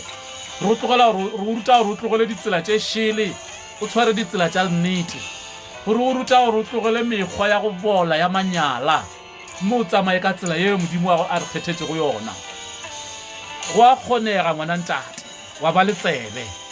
wa gakologa wa tsena ka gare ga tsela ya nnete e le go tsela ya lerato tsela ya modimo tsela ya go tlogela go roga ka modimo tsela ya go tlogela go roga ka magaga borena ya go tlogela go telela tsela ya gore bona rena ga re telele re go botša ka baebele se se bolela baebele e re go na le ba nwago madi le didimo ke lengwa le re fetšang go lebala ba re mokgethwa a ke a nwa madi a ke a bitša badimo ka maina a bona mokgethwa o tla rapela modimo wa legodimo yo e leng gore ga re seke ra momboekisa le dipolotiki ga a tsene le dipolotiki ka gare ge re bolela ka modimo re bolela yo ke modimo ya lo ka godimo ga lekgowa ke modimo ya lo ka godimo ga motho yo mošweu ke modimo ya lo ka godimo ga motho yo moso ke modimo ya lo ka godimo ga motho mang kapa mang yo a ile go ga romela Inosh mo lefaseng Inosh yo e le go wa mathomo wa go tliša taba ya dithuto tša modimo ba tlotswa ka moka ga bona ba kgethwa ka moka ga bona ba modimo ba ba bileng gona mo lefaseng ba ruta ka dithuto tša modimo le bo morra Jesu le bo rena wa mathomo go ditaba tše ke Inosh morwa wa Seth yo le go morwa wa Adama wa boraro yo a tamambelegilego a ena le 107 years yo a re no ga fitlha lefaseng modimo a mo rutile go tla go ruta dithuto tsena ya ba ge dithaba di thoma go oma di fetoga masuka ge bo morena Jesu ba šala ba ya go rapela kwa dithabeng ba di kgotsa di omile e be le ge di thomile go oma ka nako ya go fihleng ga Enoshi e le go motlhanka go ba motlotso wa mathomo ya rumile go ke modimo lefaseng go tla go ruta dithuto tša gagwe e le go yena mathomo wa go aga a reka lefaseng ka ditaelo tša modimo pele ga ya maloba ye ya Noa e le go yena mathomo mohlomongwe e bile go wa mafelelo ya ile go aga motho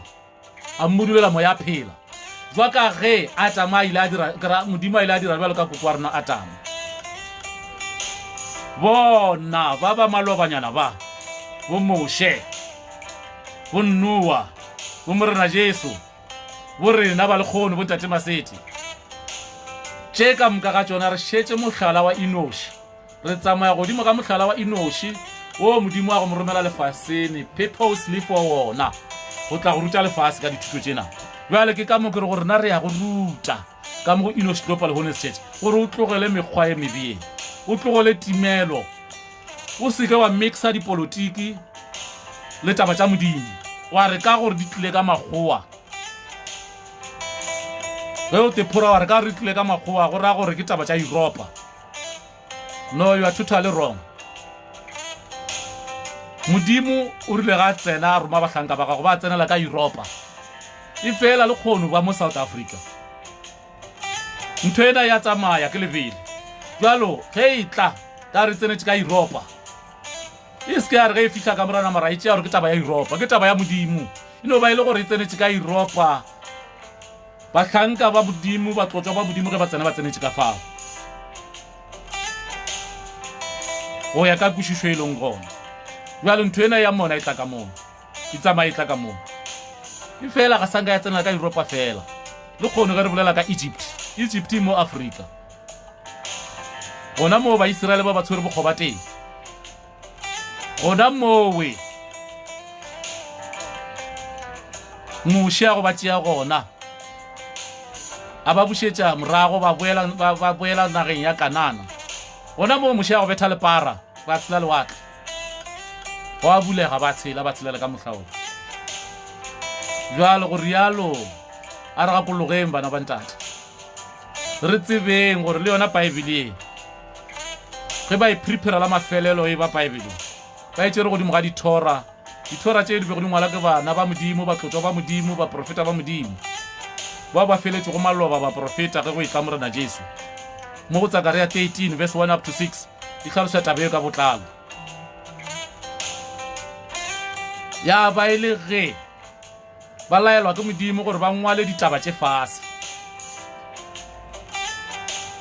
mme a ba ile ge modimo a tsebile gore go tla re ge go fitlha nako go ya pele ba le di-philosophers tša lefase ba tle go di tšea ba di tsentšha ka gara Baebele eo le kgone e dirilwe ka lephepha le le kgone le dirilwe ka mopilikoma mme a ba ile ge re kgotša ditaba tše ka mogare ga Baebele ye e preparilwe kae mola go the former Mesopotamia currently known as Iraq. The former Mesopotamia currently known as Iraq gona mo Middle East mo ke mo ba prepare le go Baebele jwale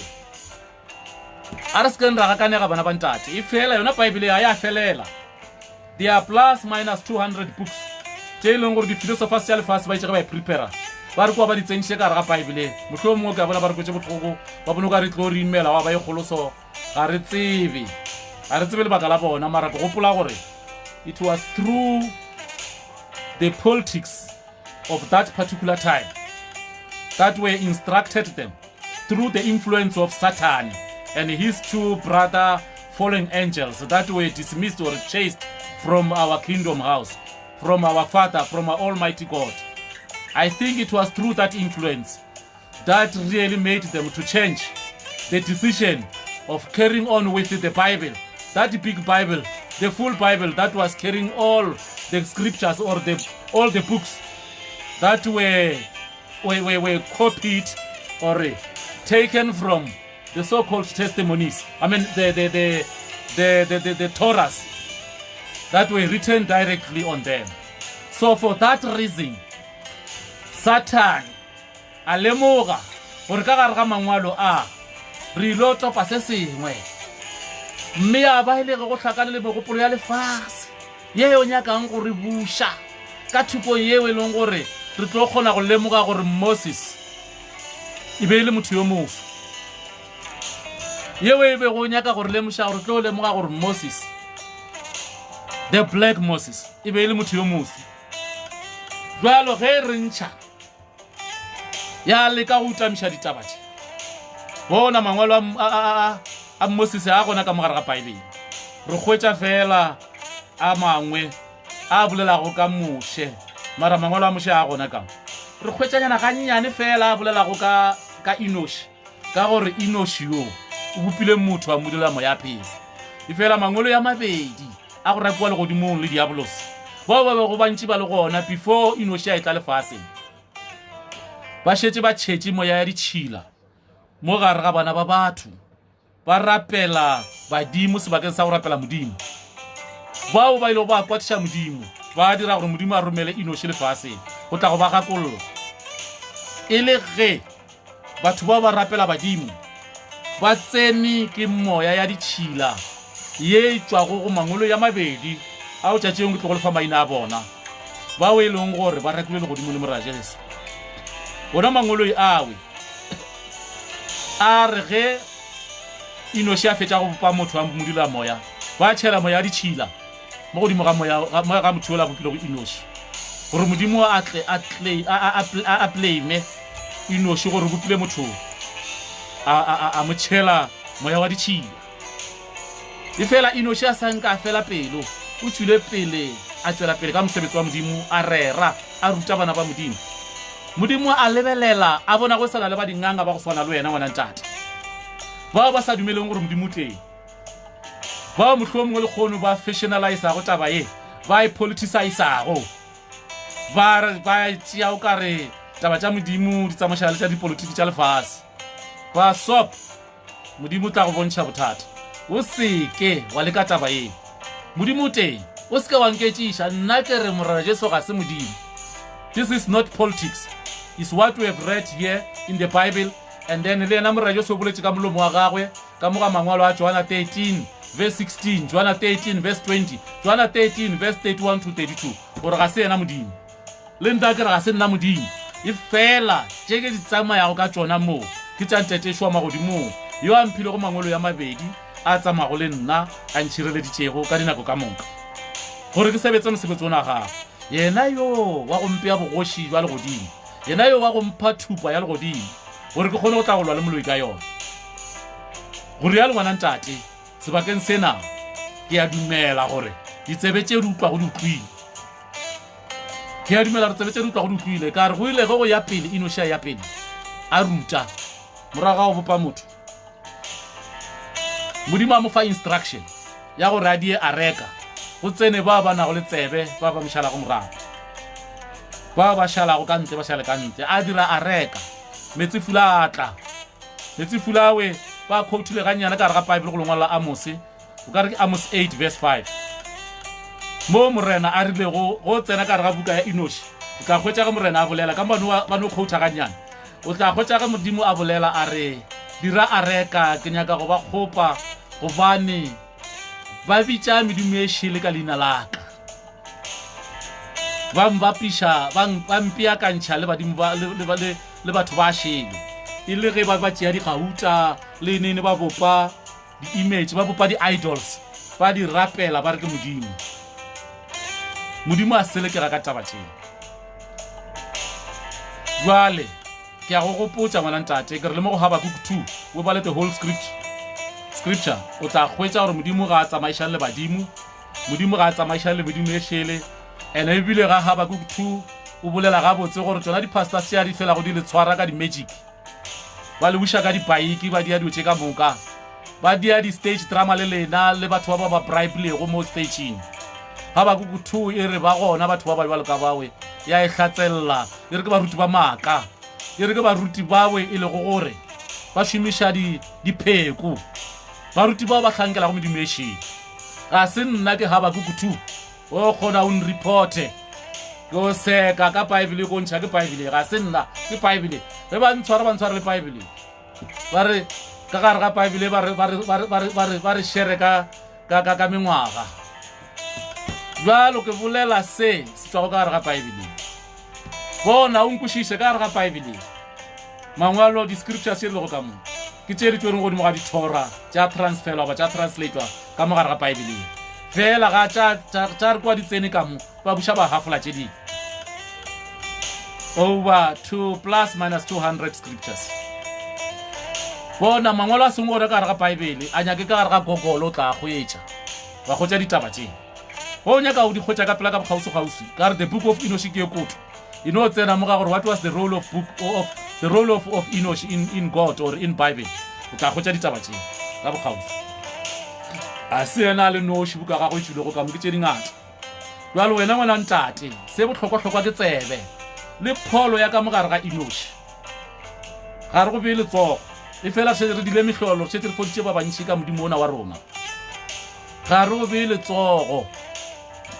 re go fodiša ka tsebe fela ge o ka bula tsebe wa thetša wa mamela o tla fola ke ya go tshepiša wena ntate o ka no ba o nyatša jwa ka ge ke go hlalošetša mara ke ya go tshepiša ke re ge o ka seke wa nyatša wa swana le bawe ba ile go ba le tsebe o tla bona mahlogonolo bophelong ba gago o tla bona katlego bophelong ba gago o tla bona tše tsohle ka moka bophelong ba gago di tsamaya ka thelelo e re tle re boele fase wena ntate lebitsong la ntate morwa le moya halang amen re a leboga bona ba ntate a re tseneng ka gare ga thapelo re tswaleng mošomo wo re boeng gape re hlakaneng sa bathe e latelago a re ponyeng mahlo lebitsong la ntate morwa le moya halang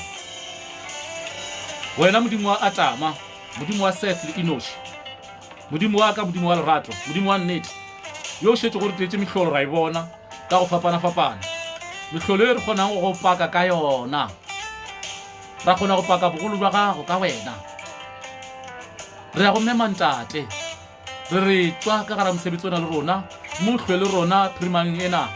o tsamaye le rena mo gohle mo re tsamayang teng ka tšhireletšo le ka lerato la gago o re bana ba gago ba bohle ba leng ka gare ga mohlapona o ba tšhireletše mme o ba bofe bophelo bo o sa feleng mme o seke wa gagwela bona fela o gagole le ba ba seng ba kena ka gare ga mohlapona ba sathane a santsane a ba thibile ka lešila le leso difahlogong tša bona gore ba seke ba bona tsela e ntše le ba gago ntate tsamaya le bona ba ntše ba ruputla ba thuja ba thukgunya ka gare ga noka ka gare ga lesofile ka gare ga tselena lesofi gore ka nonyana ya gago segodi se segolo e le go eagle o tšame o ba topa ka o tee ka gare ga tahlego yeo ba lego ka gare ga yona o re ka segodi sa gago se segolo sa go dula thabeng ye kgethwa e le go segodi sa eagle o tšame o ba topa ka o tee o tla o ba lahlela ka gare ga lešaka le la gago la Enoch Global Holiness Church ka gare ga mohlapona wa gago wa Enoch Global Holiness Church re ya go tseba ntate o modimo wa mona ga o rate yo a go telelago o modimo wa mona ga o rate ya go rogakago modimo wa mona ga o rate yo a go ganetšago modimo wa mona ga o rate yo a go hlakahlakantšhago a tšea tša badimo le tša gago le wena a le hlakantšha e fela o yo mogolo go ba bohle o yo mogolo ga badimo bao ba tshepile go bona o yo mogolo ga diabolosi yo ba tshepile go yena baloi o yo mogolo go ba profeta ba lefase o yo mogolo go baruti ba lefase o yo mogolo go batotša ba lefase ba go tswa le borena bontate Maseti o yo mogolo ga morena Jesu yo ba tshepile go ona yo bao ba lahlegile go ba rapela go morena Jesu sebakeng sa go rapela wena o yo mogolo ga morena Jesu yo jalo ke re ntate ke ya go mema maphelong a rona re šetše re bone mehlala ntate le ba e leng gore ga ba na le rena mo tseleng e fela ge ba ikokobetša ka fase ga mmušo ona wa gago wa ba direla ntate wa ba direla re šetše re kole bopaki mafelong a go fapana re tshetse re kole ntate le mo re tswa go mo rapelela o bethulo ka sephola ngwana ntate re itse go fetsa go mo rapelela ke motho wa mme ra kwa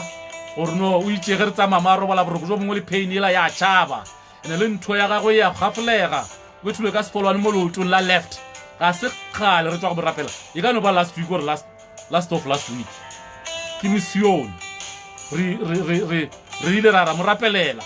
jwa ke ge a šoma le rena ra mo rapelela a bopaki jo re bokile go bijo jwa gore re itse go tloga tšatšing lewe a robala boroko jo a sa botsebego le pain ela ya tšhaba le ntho ya korotega le ge e le gore sa le gona e fela go a tshepiša gore moleko o tswile jwale gore yalo ntate re ya go mema re re mo re fitileng gona nama o yo feletse mmereko wa gago gore ba tsebe ba go tumiše ga re tlang ka mono go rena le seke la ikemišetša re ya ikemišeditše go atle ka mono go rona a tle a kgwetse ditaba tše a tle a kgwetse pholo ena a tle a kgwetse bophelo a kgwetse tšhireletšo a kgwetse lerato a kgwetse polokego mo matsogong a nako a romilego ke ntate o ešwa magodimong e le matsogo a ntate Masetse ao a romilwego ke ntate o ešwa magodimong re ya go tseba ntate modimo wa go tshepagala re ba le go dipetlele sebakeng sena magaga bo rena le ba bohle ka moka ba le go ka gare ga attack ya coronavirus ba le go ka gare ga mathata a go fapana re ba kgopelela go wena ntate